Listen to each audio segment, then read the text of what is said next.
आदित्य मैदान पर स्केटिंग कर रहा है।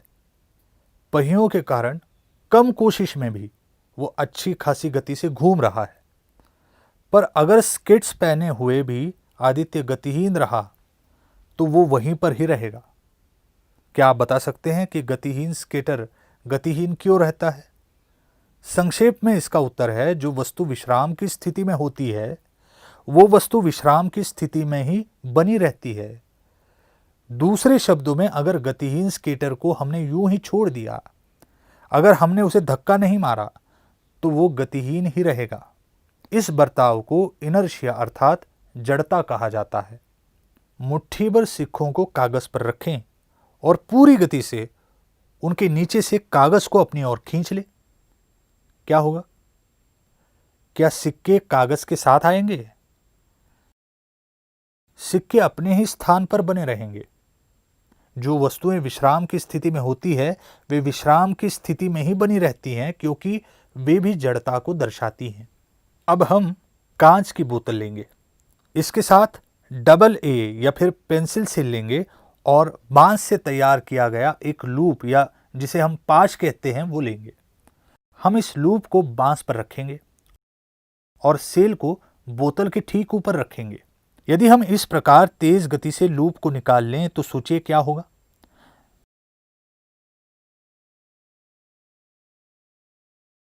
जब हम सेल या बैटरी के नीचे से लूप को अचानक से निकाल लेंगे, सेल कुछ समय तक उसी स्थान पर बनी रहती है। इसका कारण जड़ता है। पेंसिल सेल विश्राम की स्थिति में है और लूप के ना रहने पर भी वो विश्राम की ही स्थिति में बनी रहती है और कुछ समय के बाद गुरुत्वाकर्षण के कारण वो गिरने लगती है। इसी को हम स्लो मोशन में देखते हैं। देखिए तो, बोतल में सेल गिरने से पहले बीच हवा में किस प्रकार लटक रही है। जड़ता के कारण ही रुका हुआ स्केटर रुका ही रहता है। मान लीजिए हमने स्केटर को धक्का दिया, पर वो कुछ समय बाद रुक जाता है। आपके अनुसार इसका क्या कारण हो सकता है? रुकने का कारण है जमीन और स्केट के बीच में होने वाला घर्षण। घर्षण का बल स्केटर की गति के विरुद्ध दिशा में कार्यरत रहता है। अगर घर्षण नहीं होगा तो स्केटर हमेशा के लिए आगे की ओर ही जाता है।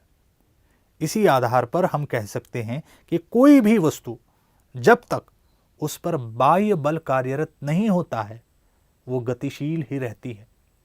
इस उदाहरण में वो बल घर्षण का है। हम जड़ता को इस प्रकार पुनः परिभाषित कर सकते हैं।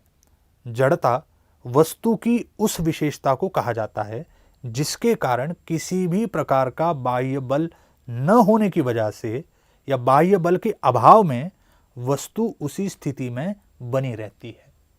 ये एक स्प्रिंग वुंड अर्थात स्प्रिंग की कार है। हम इसे पकड़कर पीछे ले जाते हैं और जब हम इसे छोड़ते हैं तब वो आगे की दिशा में जाती है। हम इस कार पर ये माचिस की डिबिया रखते हैं। यदि हम कार की गति धीमी रखते हैं और उसकी छत पर माचिस की डिबिया रखते हैं, तब देखते हैं क्या होता है। माचिस की डिबिया भी कार के साथ साथ आगे जाएगी और कार के साथ ही रुक जाएगी। चलिए एक बार फिर यही करते हैं, पर इस समय हम अपनी गति को थोड़ा बढ़ाते हैं। इसके साथ साथ हम कार के आगे कुछ रुकावटें भी डालते हैं। देखते हैं इन रुकावट के कारण कार रुक जाती है। तब क्या माचिस की डिबिया भी उसके साथ रुकती है? माचिस की डिबिया कार के साथ नहीं रुकती है, वरना वो आगे की ही ओर बढ़ रही है। हम कार में सफर करते हैं और अचानक से कार रुक जाती है, तब हम आगे की ओर झुकते हैं। ऐसा क्यों होता है? क्योंकि गाड़ी भले ही रुक गई हो, फिर भी हम गतिशील ही रहते हैं। इसे गति की जड़ता कहा जाता है। इसी कारण कार चलाते समय या कार में सफर करते समय सुरक्षा पेटी बांधना आवश्यक होता है। जब भी कार अचानक से रुकती है या कहीं पर टकरा जाती है, तब सुरक्षा पेटी यात्रियों को आगे की ओर झुकने से रोकती है।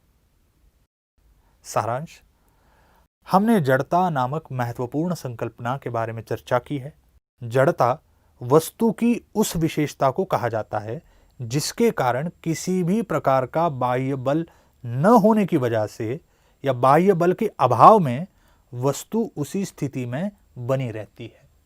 और इसके साथ हमारे आसपास घटने वाले कुछ ऐसे उदाहरणों को भी जाना जो जड़ता को दर्शाते हैं।